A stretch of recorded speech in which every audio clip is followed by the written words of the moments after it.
Case intake note. Recovered from the first archive pass. The first frame catches a witness stepping away from the camp counselor whistle, while everyone else waits for the test to start. A reflection arrives half a second before the person casting it. A staffer pockets the key, then cannot remember which door it opens. The first question is not what happened. It is why the camp counselor whistle evidence already knows the witness. The safe explanation is battery failure. For almost 1 minute, that explanation works. Then the second playback removes the safest explanation, and the room stops feeling like a place people can leave. The danger is not death, it is being edited out of your own account. The witness lowers their hand before anyone tells them what the evidence is. The archive can keep its labels. The story belongs to the person who realizes the camp counselor whistle evidence has started answering them personally. The recording catches a breath that does not belong to anyone on the log. The next contradiction is not bigger, it is closer. The witness transcript quotes a sentence nobody has spoken yet. Now the witness has to decide whether the evidence is a warning, a lure, or a rehearsal. The whistle is not only evidence, it is a rehearsal for the memory the room will take next. The opening no longer looks like the first scene. It looks like the moment the room chose who would remember it. The last note names another witness who reacts before seeing what changed. The second witness is listed as present tomorrow. The file ends because the archive runs out of procedure, not because the witness runs out of fear. The witness reaches for an ordinary explanation, then stops. Someone laughs once, too quietly, then asks to leave without looking away. The evidence stops matching itself and starts matching the witness. A small detail turns personal when the whistle answers back. The cost is small enough to deny and personal enough to ruin them. The recording ends with the table waiting for another hand. A hand stays above the table, a name is avoided, and one breath arrives too late. The room pressures the witness before anyone understands what noticed them first. The choice lands before the mechanism becomes clear. The evidence returns only after it has changed a person, a memory, or a private lie. Each added detail makes the witness less certain they arrived after the event began. A witness looks for permission to laugh, then realizes nobody else heard the same thing. The private cost arrives quietly. Every explanation asks one person to give up a piece of what they remember. Solving the case matters less than what the witness has to give up. The lights stay ordinary, which makes the contradiction worse. The room remembers the witness before the witness enters. A harmless detail becomes impossible to ignore.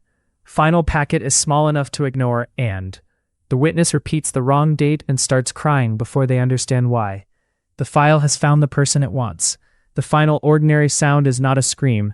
It is the whistle, repeated once, after everyone agrees the room is empty. The evidence waits in plain view, while the witness invents reasons not to look at it. A private memory becomes physical evidence in front of strangers. The consequence arrives through one clear detail.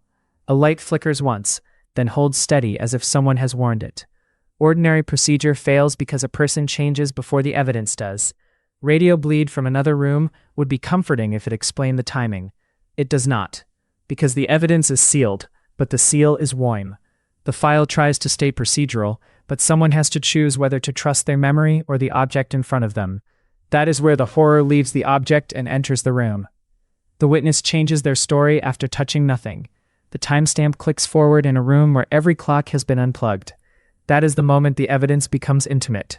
A rational explanation almost survives, a witness misreading the tag.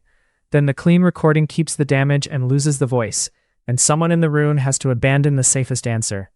One more practical detail changes what the witness can trust. The evidence stays ordinary enough to touch, and that is why touching it feels like answering. The next proof belongs to a person, not a file. The nearest person steps back like the evidence has recognized them. The evidence is sealed, but the seal is warm.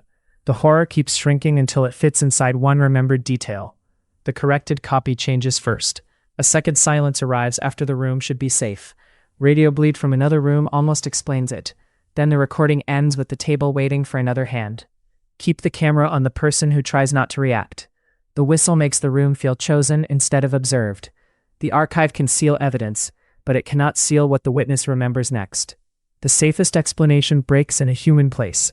A hand stops, a name disappears, and the whistle waits in plain view. No one in the locked evidence room where the first witness sees the object says the fear out loud. Battery failure still sounds useful, until the second playback removes the safest explanation. The room gives the witness one more chance to deny it. Then the whistle answers with the detail they were hiding. What hurts is how ordinary the evidence remains. Dust shifts across the table before the door opens. The witness understands that touching it would feel like agreement. The file can call it a discrepancy, but the witness has already changed. Someone has to choose whether to trust their memory or the object in front of them. The last sound is a voice practicing the witness's answer. By the final pass, the evidence is not louder. It is closer.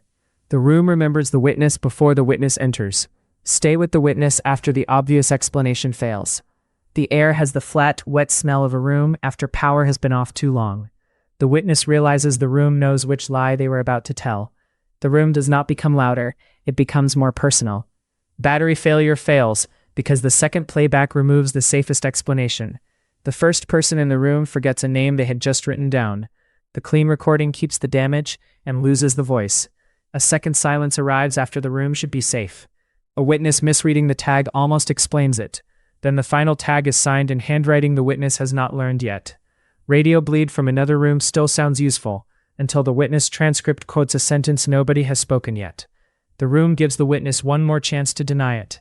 The whistle stays ordinary enough to touch, and that is why touching it feels like answering.